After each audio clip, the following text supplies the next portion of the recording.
You know that moment when your partner leans in to kiss you and suddenly, instead of excitement, you feel, oh, not tonight. Yep, that one. It's one of the most common things that I hear in my sex therapy office when sex starts to feel like another item on the to-do list, like folding laundry or replying to emails. And if this is happening to you, it doesn't mean that you've fallen out of love or that something's broken, but it might actually mean that your body and your brain are doing exactly what they're supposed to.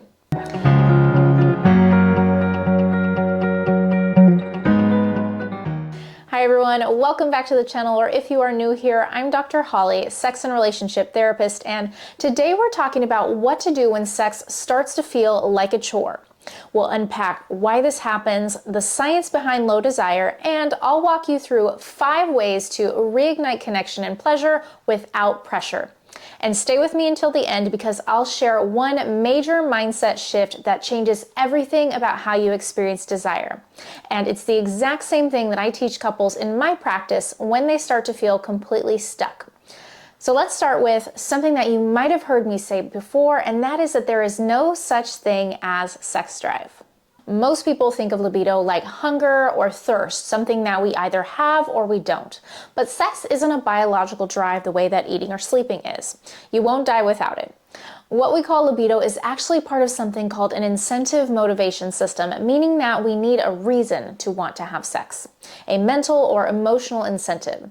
So when life gets stressful, when you're exhausted, resentful, or disconnected from your partner, those incentives tend to go away. Psychologist Singer and Totes explained this back in the 1980s when they described how sexual desire isn't automatic, it's contextual.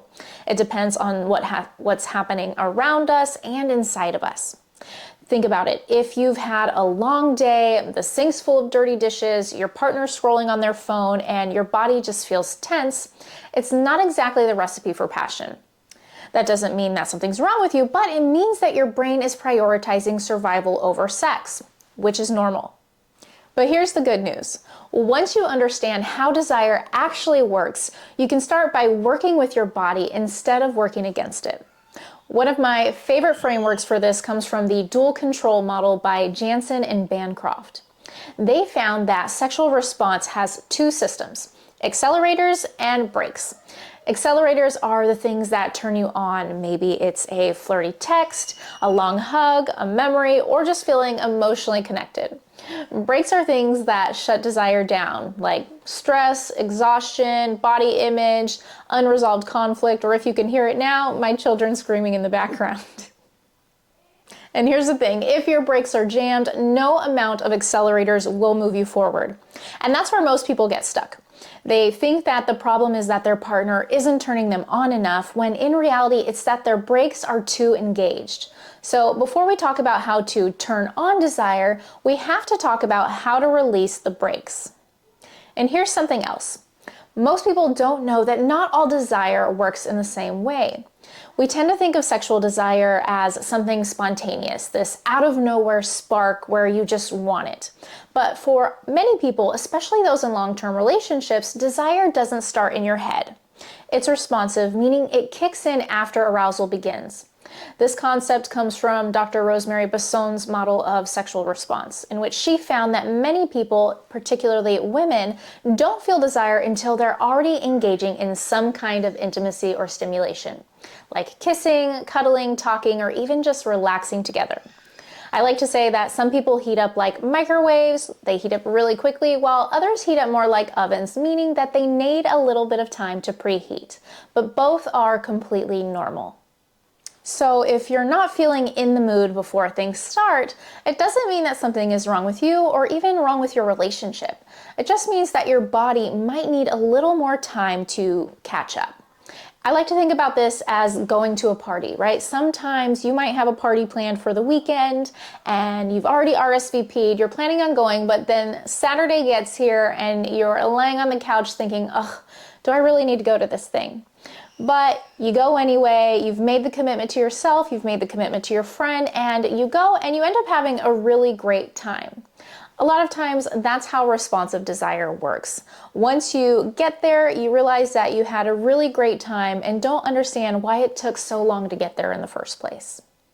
Let's talk about one of the biggest reasons that sex starts to feel like work: emotional disconnection. In couples therapy, I often see two people who genuinely love each other, but the emotional distance between them has made sex feel awkward, pressured, or even transactional. When daily stress replaces affection, your brain stops linking your partner with pleasure and starts to associate them with tasks, like the person who forgot to unload the dishwasher or the one who leaves their socks everywhere. As Esther Perel says, desire needs space, but it also needs closeness. It's a paradox. You need enough emotional safety to be vulnerable, but also enough novelty and space to feel curiosity again. So if every conversation is about logistics like who's picking up the kids, what's for dinner, it's really hard for desire to survive. It's not about attraction fading, it's about the emotional climate not supporting erotic energy. And here's where the mental load comes in, especially for women. Studies show that women still carry most of the household and emotional labor in relationships. When your mind is full of checklists, it's not exactly a turn on. You can't access pleasure when your brain is busy in project manager mode, so sex often feels like a chore, even though it's not about lack of attraction, it's about sheer exhaustion and all the things running through your head that you have to get done that week. Okay, so now that we know the why, let's talk about what we do about it. Because the truth is that you can absolutely rebuild connection and desire, but it requires small, intentional changes. Here are 5 ways to start reigniting desire without forcing it. First, identify your breaks. Ask yourself, what's getting in the way of me wanting sex?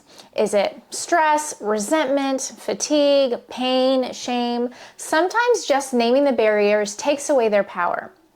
Emily Nagoski, in her book Come As You Are, has great exercises called Sexy Context and Turning Off the Turn-Offs. They help you figure out what environments, emotions, and situations make desire easier or harder for you. So maybe your off is feeling rushed or being interrupted, and maybe your on is when the room is dim or you feel emotionally close. Once you know those, you can design your sexual environment to work for you. And if you want to check out those worksheets, I'll put them in the description down below. Second, shift from obligation to choice. If sex feels like something that you owe your partner, your body will naturally resist. Obligation kills arousal. So instead, think of sex as a form of connection or play. It doesn't always have to lead to intercourse or orgasm. Start with touch, closeness, or sensuality with no agenda. This can look like lying together, making out, or giving each other massages. When you take the pressure off, desire often sneaks back in. Third, rebuild emotional intimacy. Schedule time to talk, and not about logistics, but about each other. Try a quick nightly ritual called high-low gratitude, where you each share a high from the day, a low from the day, and something that you're grateful for about your partner.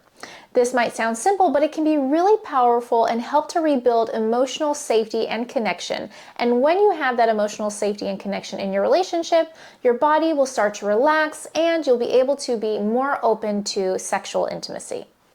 Fourth, create erotic space. Desire can't grow in chaos. It needs oxygen, time, privacy, anticipation, and even 20 minutes of intentional time can make a huge difference. Try turning off your phones, playing music, lighting a candle, or plan something new together. Novelty and anticipation are huge accelerators, and this means that you don't need to have a new partner to create excitement. You just need to fuel those new experiences and new points of connection between the two of you. Number 5, and this is huge, practice willingness instead of waiting for wanting.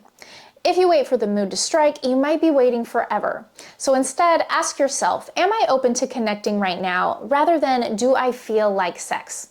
A 2016 study from Personality and Social Psychology Bulletin found that couples who practiced willingness, being open to intimacy even if they weren't in the mood, actually reported higher sexual satisfaction over time. Think back to my example of going to a party, right? If you were to ask yourself directly, do I want to go to this party when you're tired on a Saturday morning? Maybe the answer is no. But from a 0 to 10, how willing are you to engage in going to this event that you already planned ahead of time? In sex, this looks like starting small. Maybe that looks like saying yes to cuddling or to kissing, and you don't have to know where it'll lead. Just let yourself be open to connection without pressure. Now, sometimes low desire isn't just about context. It can be a sign of something deeper, like pain during sex, hormonal changes, postpartum shifts, medication side effects, or even unresolved trauma. If that's the case, please don't ignore it. Conditions like vaginismus, vestibulodynia, or erectile difficulties are common and treatable. If you're experiencing pain or persistent disinterest, working with a certified sex therapist like myself can make a world of difference. You can find qualified professionals through the AASECT organization website, and I'll go ahead and link that below as well. And if you've experienced trauma, be gentle with yourself. Your body's hesitation is a protective response, not a flaw. Healing and pleasure can absolutely exist, but it takes time, support, and a feeling of safety. I also want to talk about one more thing that rarely gets said out loud, and that is that desire changes when we change. You are not the same person that you were 5 or 10 years ago, so why would your sexuality be? Sometimes feeling off sexually isn't about dysfunction, it's about evolution. You're in a different life phase with different needs. Maybe the things that used to turn you on don't anymore, and that is okay. It's an invitation to explore again. Remember, desire isn't a fixed trait, and the goal isn't to get back to how things used to be. It's to create a version of intimacy that fits who you and your partner are right now.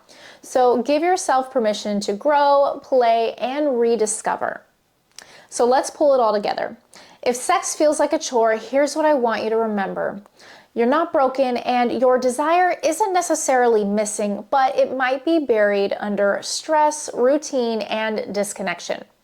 When you start identifying your breaks, shifting from obligation to choice, rebuilding emotional intimacy, creating space for pleasure, and practicing willingness, you can start to create the conditions where desire can return.